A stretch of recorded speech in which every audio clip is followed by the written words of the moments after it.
Assalamualaikum warahmatullahi wabarakatuh. Apa kabar anak-anak semuanya?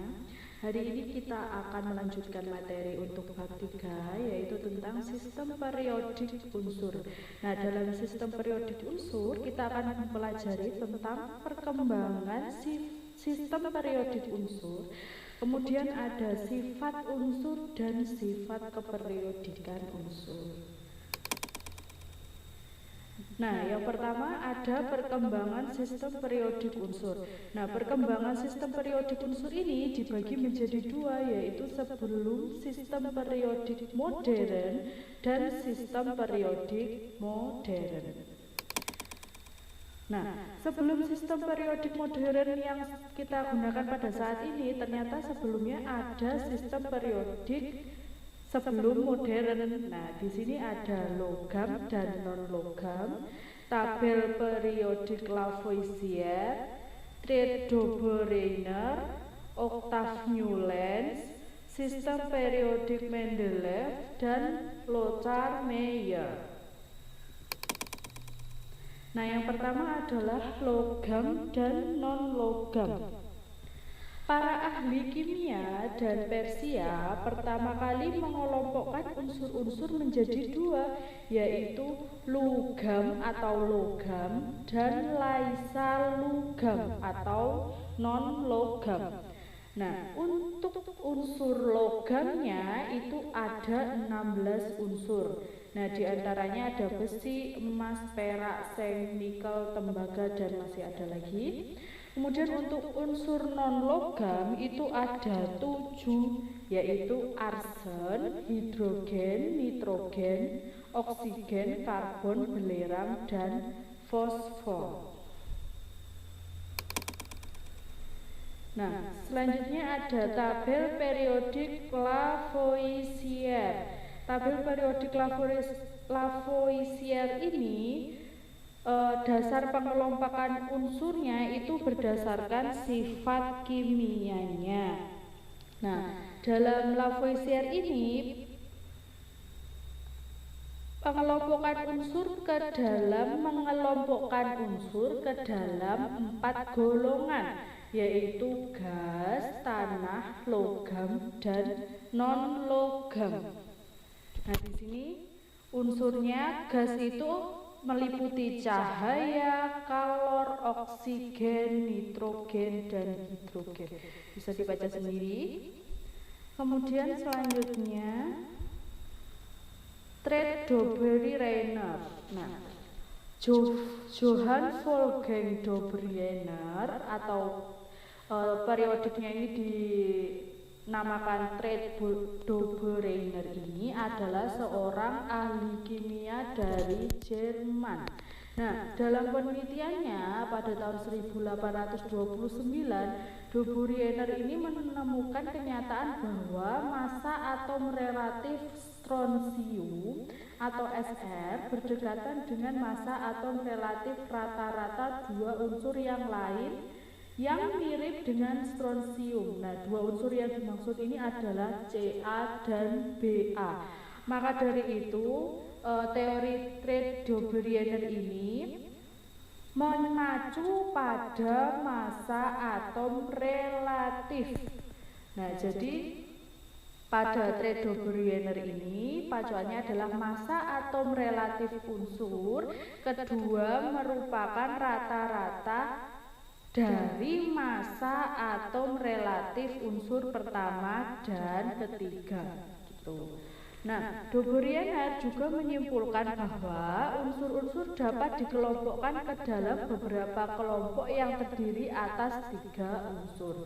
Seperti ini, kelompok pertama ada Li, Na, K, kemudian kelompok kedua ada Ca, Sr, Ba, kelompok ketiga ada S, Sete, kelompok 4 Cl, Br, I, dan kelompok 5 ada Mn, Cr, dan Fe. Nah, ini massa atom relatif unsur kedua ini maksudnya misalnya di Treat 5 ini ada Cr, berarti massa atom relatifnya itu rata-rata atau dijumlahkan antara massa atom relatif Mn dan Fe dibagi 2, ketemu massa atom relatif Cr, seperti itu.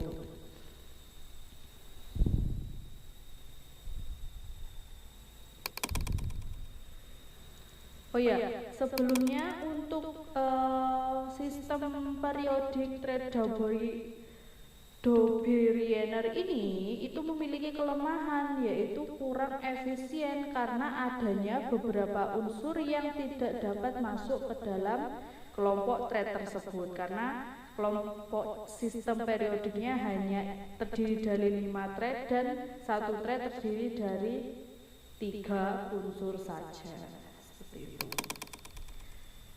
Nah, kemudian untuk selanjutnya ada oktav Newland. Nah, ini oktav Newland itu unsur-unsur disusun berdasarkan kenaikan atom relatifnya. Hukum oktav menyatakan jika unsur-unsur disusun berdasarkan kenaikan nomor massa atom, sifat unsur tersebut akan berulang pada unsur ke-8.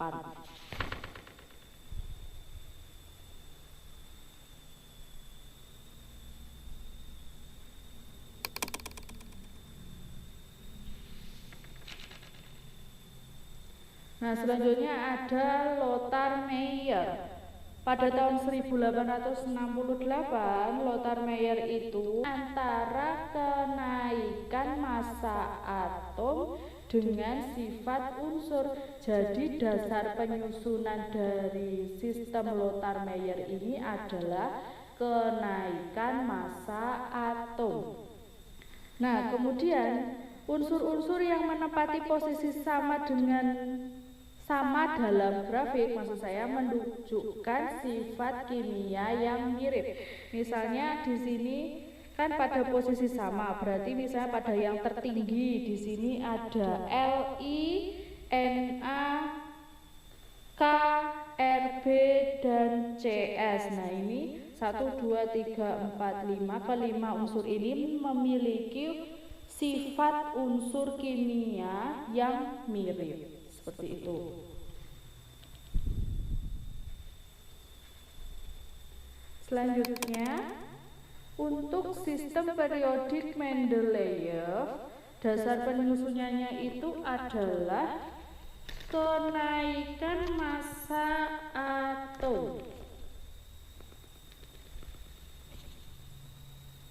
Nah, untuk sistem periodik Mendeleev ini memiliki keunggulan dan kelebihan. Keunggulannya diantaranya menyediakan tempat kosong bagi unsur-unsur yang diramalkan akan ditemukan kemudian hari dan diberi nama Eka boron, Eka germanium, dan Eka silikon. Kemudian keunggulan yang kedua adalah sistem periodik Mendeleev menyajikan data massa atom beberapa unsur yang lebih akurat seperti berilium dan uranium. Nah, kemudian untuk kelemahannya adanya beberapa urutan unsur yang terbalik. Nah, misalnya contohnya ini Te. Nah, Te ini kan 128. Sedangkan I ini kan 127, seharusnya I-nya dulu baru TE-nya ya, karena lebih besar, lebih kecil I-nya daripada TE-nya untuk massa atomnya. Nah, kita lanjutkan untuk sistem periodik modern atau sistem periodik yang sudah kita kenal pada saat ini. Sistem periodik ini ditemukan oleh ahli kimia dari Inggris pada tahun 1914 bernama Henry G.J. Moseley. Dan dasar dari sistem periodik ini adalah kenaikan nomor atom. Nah, sistem periodik modern ini juga dikenal sebagai sistem periodik penyempurna dari sistem periodik terdahulu, yaitu sistem periodik Mendeleev. Nah, sistem periodik ini digunakan oleh kita untuk mempelajari kimia hingga saat ini atau disebut juga dengan tabel periodik unsur. Nah, dasar dari sistem periodik modern itu adalah kenaikan nomor atom. Kemudian lajur vertikal itu disebut golongan. Disusun berdasarkan kemiripan sifatnya. Jadi vertikal berarti tegak ya, dari sini berarti dari atas ke bawah itu dinamakan satu golongan. Kemudian untuk lajur horizontalnya itu disebut periode. Disusun berdasarkan kenaikan nomor atomnya. Berarti horizontal berarti ke sini. Nah, seperti itu. Nah, kemudian sistem periodik modern atau tabel periodik unsur ini yang kita pelajari adalah golongan, periode, konfigurasi elektron, dan letak unsur dalam tabel periodik. Nah, untuk golongan ini menyatakan elektron valensi suatu unsur. Nah, elektron valensi itu apa? Elektron valensi itu unsur yang jumlah elektron yang terdapat pada kulit terluar atom suatu unsur. Kemarin kita sudah pernah menghitung elektron valensi ya. Kemudian ditulis dengan angka Romawi. Nah, kemudian terdiri atas 16 golongan dalam sistem periodik unsur yang terbagi menjadi golongan utama dan golongan tambahan. Nah, ini golongan tambahan ini dibagi lagi menjadi golongan transisi dan golongan transisi dalam. Nah, ini contoh dari golongan 1, nama khususnya adalah alkali, yang termasuk dalam alkali atau golongan 1 ini adalah H, Li, Na, K, Rb, Cs, dan Fr.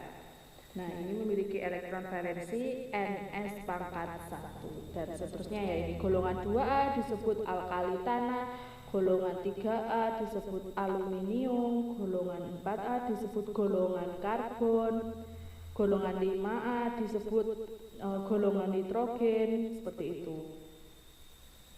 Nah, ini golongan 8A juga disebut gas mulia, seperti yang sudah kita pelajari sebelumnya. Nah, untuk golongan tambahan tadi ada golongan transisi, ada golongan transisi dalam. Nah, di sini ada yang termasuk golongan transisi, kemudian di sini juga ada golongan transisi dalam, yaitu terletak pada deret lantanida atau periode ke-6 dalam sistem periodik unsur, kemudian deret aktinida yang terletak pada periode 7 dalam sistem tabel periodik unsur.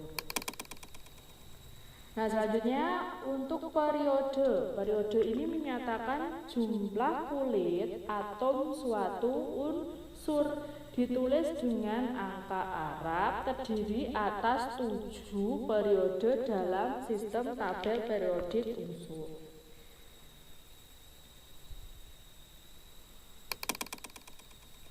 Nah, untuk konfigurasi elektron dan letak unsur dalam tabel periodik sudah kita pelajari ya dalam pertemuan yang kemarin. Contohnya adalah misalnya nomor atom unsur X itu 16, kita tulis dulu konfigurasi elektronnya, berarti 1s2, 2s2, 2p6, 3s2, 3p4, berarti jumlah elektronnya berapa? 4 tambah 2, 6, tambah 6, 12, tambah 4, 12 tambah 4, 16, berarti sudah betul. Jumlah elektron valensinya berapa? 6. Terletak pada subkulit S dan P. Nah, ini S dan P.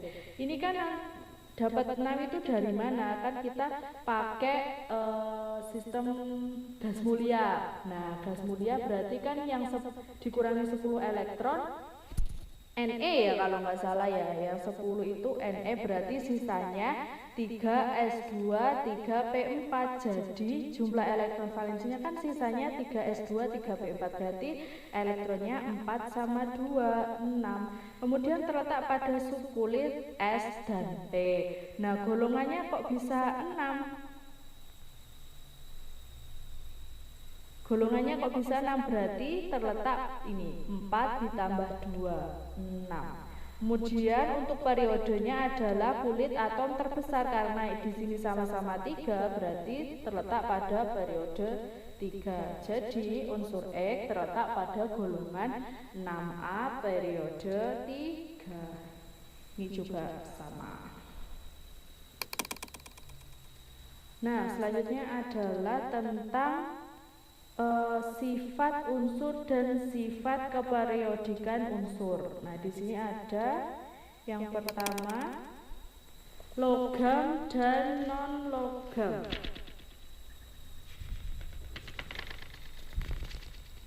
Logam dan non logam dalam satu golongan itu dari atas ke bawah sifat logamnya semakin bertambah. Dari dalam satu golongan dari atas ke bawah berarti semakin bertambah. Dalam satu periode dari kiri ke kanan logamnya semakin berkurang. Sifat logamnya berarti dari sini ke sini berarti semakin berkurang.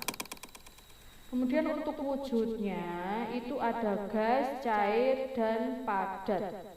Untuk gas, berarti yang harus dihafalkan gas dan cair aja supaya kita tahu yang padatnya. Untuk gas itu hanya berlaku pada He, Ne, Ar, Kr, Xe, Rn, F, Cl, O, N, dan H. Kemudian untuk cair, Br dan Hg. Nah, sisanya itu termasuk dalam wujud padat. Seperti itu. Kemudian untuk kemiripan sifat unsur-unsur dalam satu golongan, untuk sifat unsur golongan 1A itu bersifat logam, lunak dan dapat diiris, ringan karena massa jenisnya kurang dari 1, reaktif terhadap air. Kemudian untuk unsur 7A bersifat non logam, berupa molekul diatomik, beracun, berwarna, reaktif terhadap unsur golongan 1A. Kemudian untuk 2A bersifat logam, reaktif terhadap air.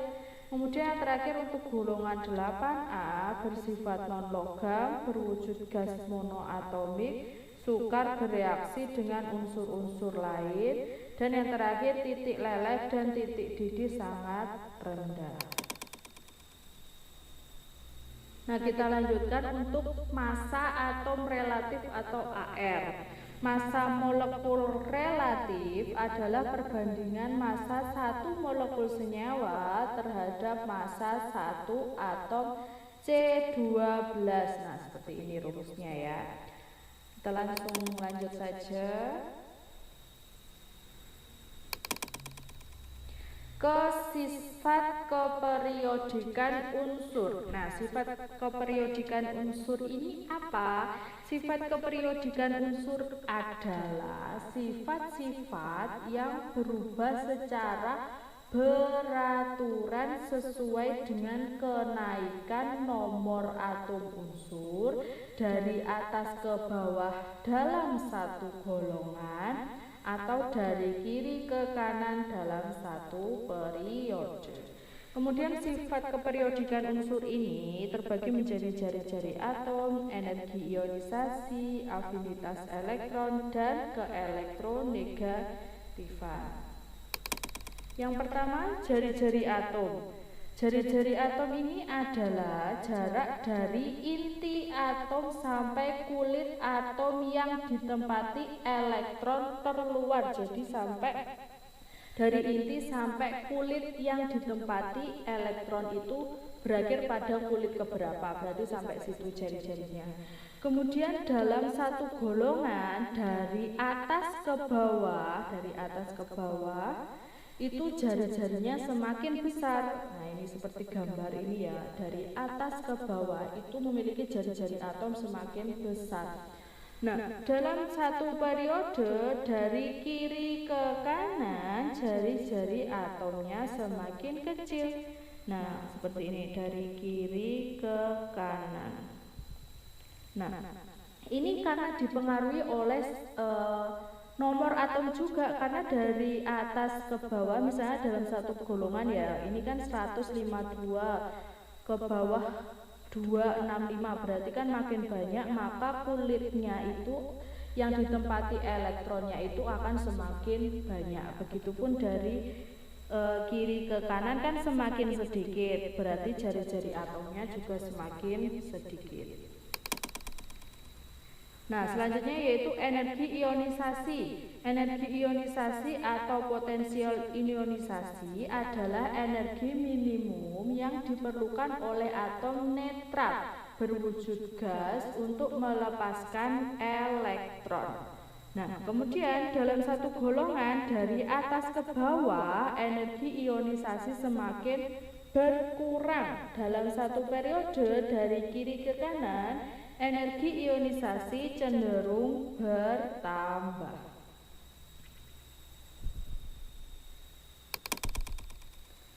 Nah, afinitas elektron yang ketiga. Afinitas elektron adalah besarnya energi yang dibebaskan satu atom netral dalam wujud gas. Semakin besar energi yang dilepaskan suatu atom, semakin mudah atom-atom tersebut untuk menangkap elektron. Seperti itu. Nah, untuk keelektronegatifan. Keelektronegatifan adalah kecenderungan suatu unsur untuk menarik elektron sehingga bermuatan negatif. Dalam satu golongan dari atas ke bawah, keelektronegatifannya itu semakin berkurang. Dalam satu periode dari kiri ke kanan, keelektronegatifannya itu semakin bertambah. Seperti itu ya.